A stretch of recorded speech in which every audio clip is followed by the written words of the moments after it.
Hello po mga netizens. Andito na naman po ang inyong Baby Majimbo. Magbibigay sa inyo ng payo ngayong Pasko. Ayan.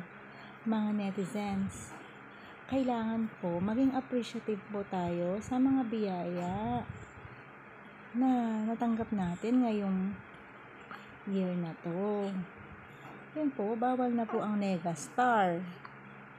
Bawal po ang Negastar. Ang dapat gawin po natin ay count your blessings. Bilangin po yung mga pagpapala. Tingnan po natin yung mga bright side of life. No? Halimbawa po, yun po, magpapasko po kayo ngayon.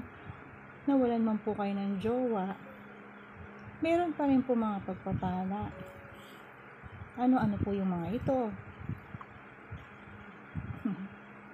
Diba? Siyempre po, hindi na po kailangan mag-isip kung ano pong ireregalo ninyo ngayong Christmas.